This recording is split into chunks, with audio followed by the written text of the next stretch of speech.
Gimana caranya agar kepercayaan kita tidak dikhianati? Kurang lebih gitu pertanyaan dari Ilocoy. Semoga saya nggak salah baca. Gimana supaya kita tidak dikhianati sama pasangan? Nah, Ilocoy nih atau teman-teman yang lain yang pernah punya pertanyaan mirip kayak gini.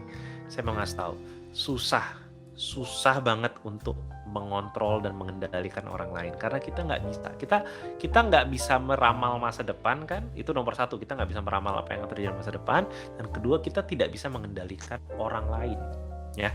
Jadi apapun yang kita lakukan ya, mau kita mau jadi baik sekalipun, kita mau jadi orang yang sangat tulus atau apa namanya habis-habisan, tetap aja ada kemungkinan untuk dikhianatin sama pasangan. Oke, saya ulang lagi, kita tidak bisa mengendalikan ataupun mengontrol orang lain.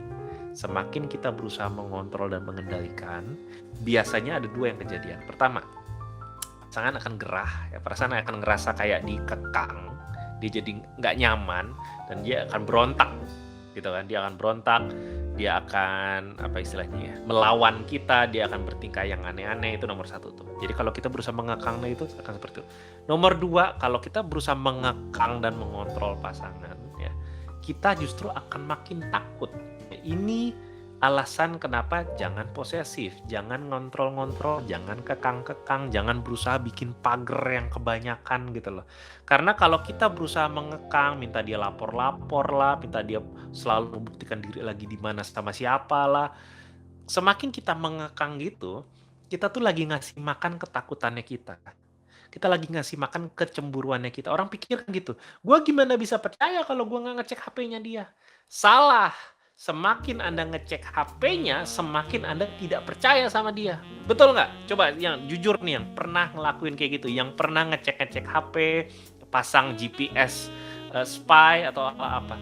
Anda tenang kalau lagi ngelihat.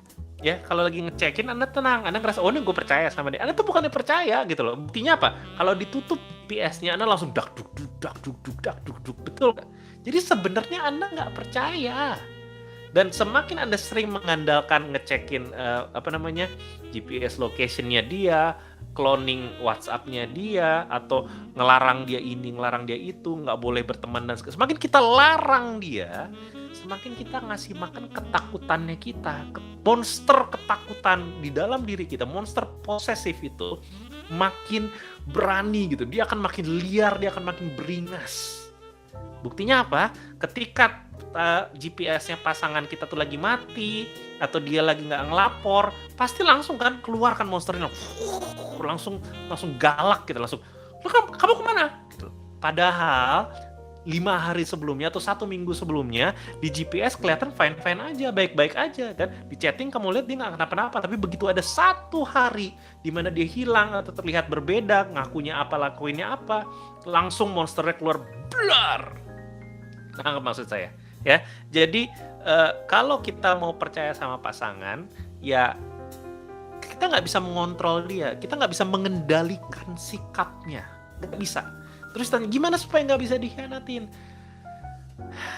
Ada cara-cara untuk meminimalisir ya, meminimalisir kondisi dikhianati. Misal, saya kasih tahu yang pertama. Tadi saya udah kasih tahu yang pertama ya, minta dia investasi dalam hubungan.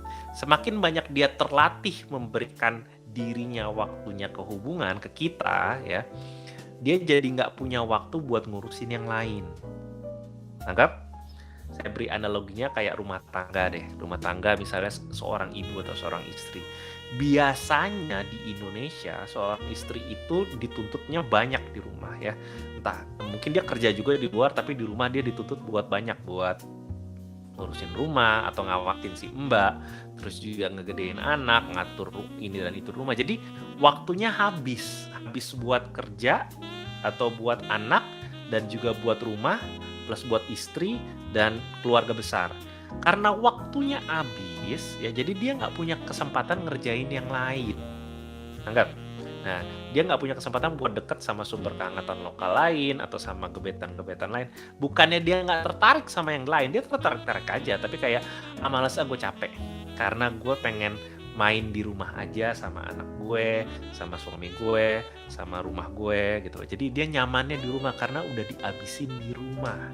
Itu contoh tuh untuk ngasih tahu bahwa Jangan dilarang-larang, cuman diajak aja untuk diminta aja untuk investasinya lebih dalam hubungan. Dengan demikian habis resource-nya untuk ngurusin hubungan doang. Ya, itu nomor satu yang gampang. Kalau Anda ingin tahu lebih banyak tips seperti ini lagi, jangan lupa untuk like, comment, dan subscribe apapun yang keluar dari channel Kelas Cinta ini. Dan kalau ada pertanyaan juga jangan lupa untuk tulis di komen di bawah sini, karena saya dan teman-teman saya dari tim Kelas Cinta akan membantu pertanyaan Anda setiap hari. Sampai jumpa di video berikutnya. Kelas Cinta, love better and live better.